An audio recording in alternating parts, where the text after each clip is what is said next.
Hey friends, welcome back. Today we're going to do Marvel's Spider-Woman Through the Eyes of the Fly issue number 30.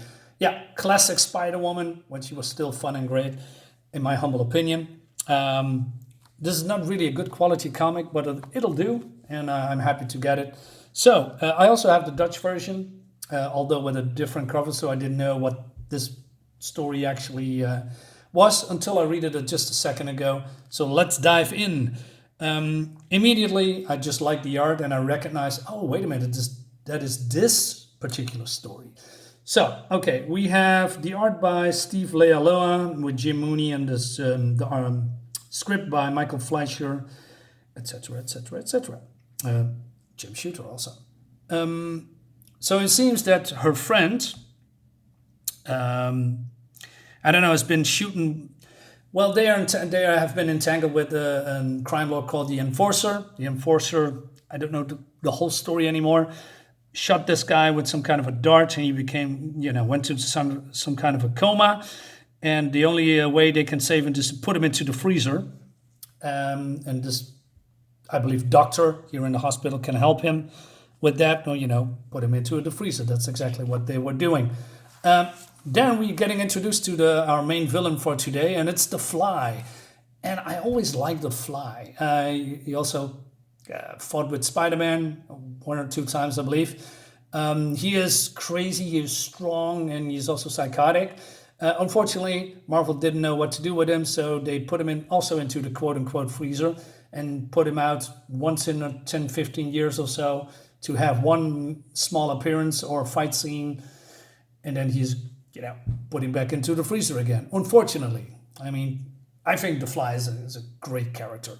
But Spider-Woman isn't totally not prepared for him, so he immediately attacks. He's strong, and then she zaps him with her bio blast or a venom blast. And before we go any further, I also like the old school Spider-Woman with her sleek, flat, long hair. Now she has normal hair, I guess, with it's more flowy. But this is the Spider-Woman that I remember with the very long, sleek black hair. It looks great. Fly's cool. So he uses his wings to do a very quick, what is it? Hypersonics or something. It's vibrating a lot, and she's being, thrown back by the shock. And but then he says, "Ha ha!" Well, not like that, but he says, "Hey, that's a cute little bioblast you have here, but it didn't faze me." But that's a lie.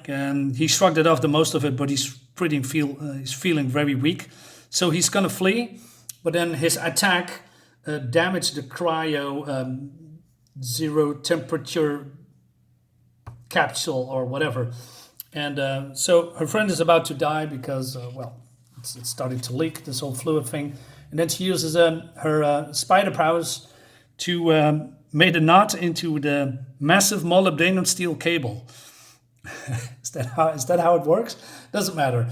And people also, newer people, modern day people who are not very familiar with old school Spider-Woman. Spider-Woman cannot fly. She just can glide on the wind currents.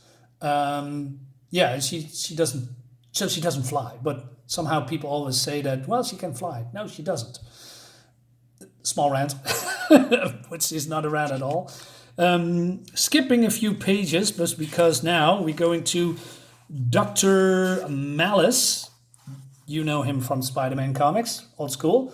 And he is researching the Fly because there's something wrong with the Fly. And he also, belittles the Fly a little bit. Hey, why did you call the Fly? That's not really a terrifying name. He says, after all, flies are just noisy little pests, aren't they? People swat flies. And Fly says, well, do you want to live longer? So Malice says to Mr. Deacon, that's the Fly's name,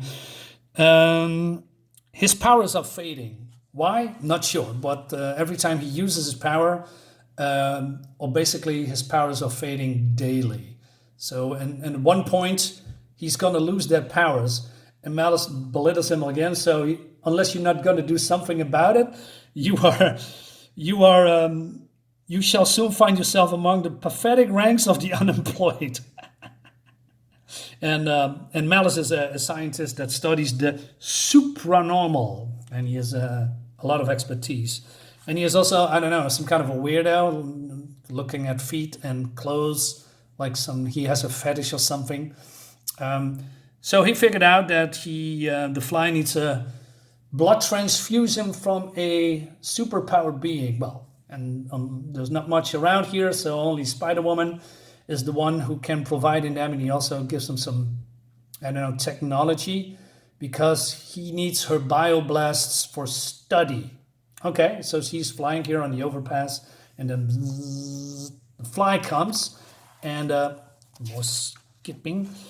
Also, the fly is using his super vibrating sonic wing-powered thingy to let this overpass collapse. And then the writing, the writing from yesteryear is also so cool, because, okay, you're seeing her catching all these people and cars before it collapses, straining every sinew in her curvaceous body to forestall. That particular scene, I laughed, not because it's weird or unusual, but because when I read this in the Dutch version, I don't bat an eye, because, okay, curvaceous body, yeah, she has a very beautiful body, and her costume highlights that a lot. But, in modern day, like now, we cannot say those words anymore. I mean, God forbid a good-looking woman has a good-looking, beautiful body, right? That's no, that cannot be. Everything against the male gaze, right?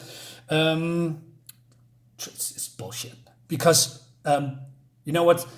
I remember the time that not so long ago they all cried about how sexy and sexist the Spider-Woman's costume is, and they had to change it. So Marvel did it, but it didn't stick for long, because people hated it for a very long time. So she's now again in her original overly sexual body costume. Jesus Christ, man, these people, nuts.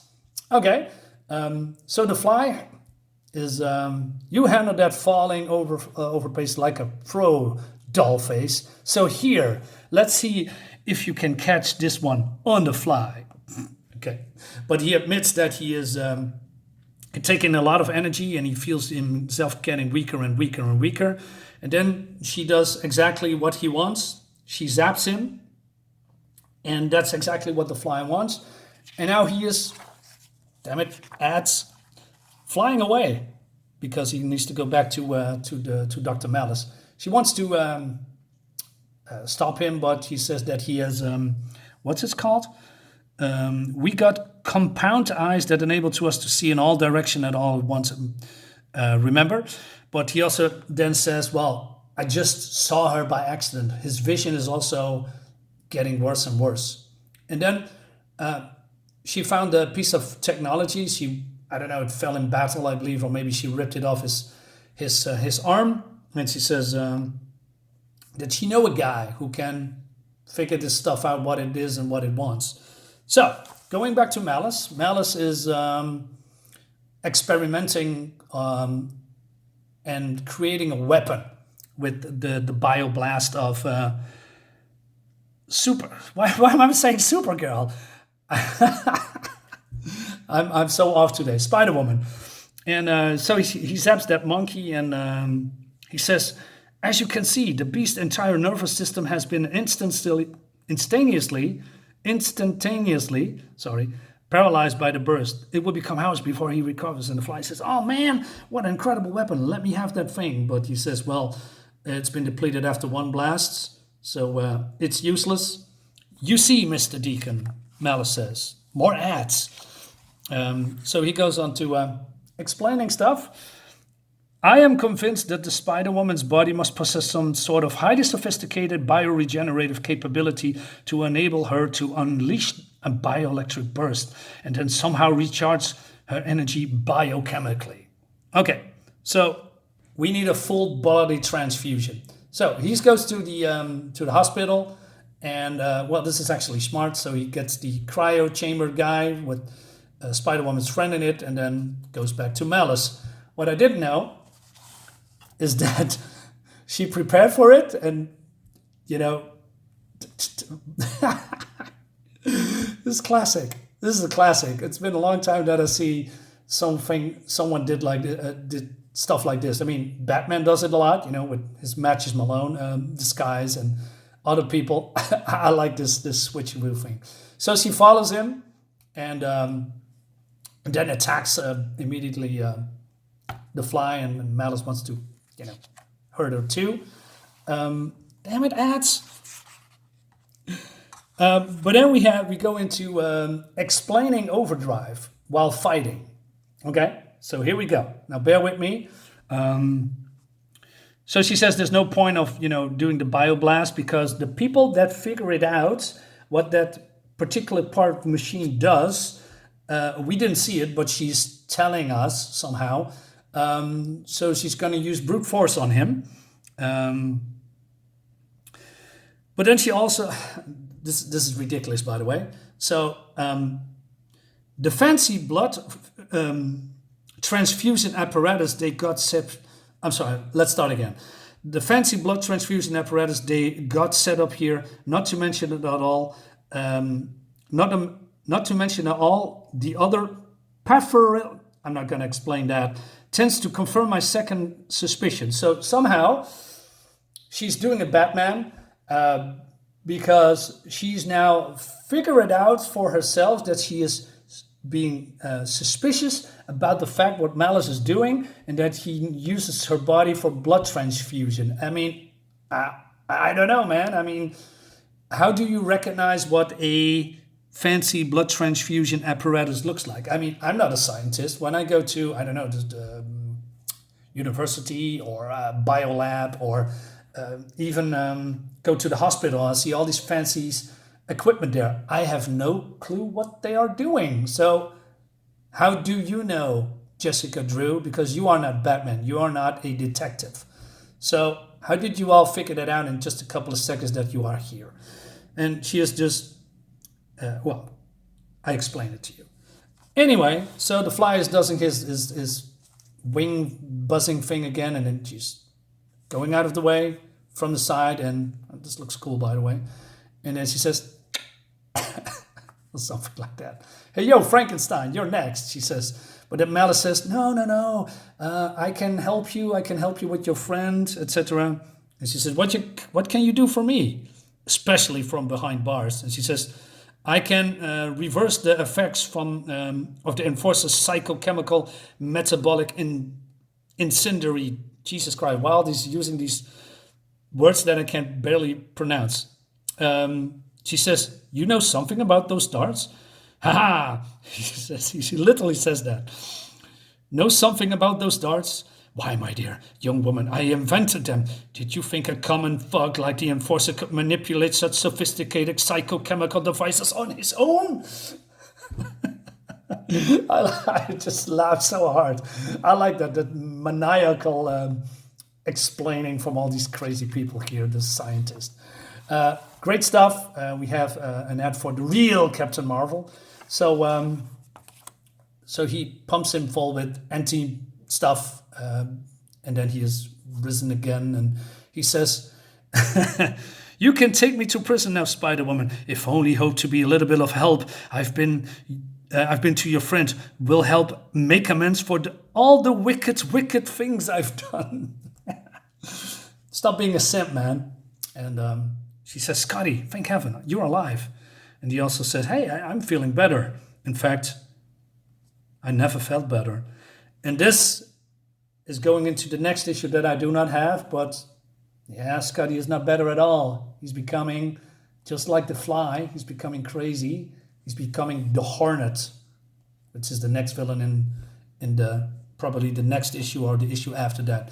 Yeah, great old school Marvel comics with a great character that I really like at the time. Now not so much anymore, unfortunately. But, you know, classic comics, always cool. I like that. So here we go. Guys, hope you like it. I see you next time. Bye-bye.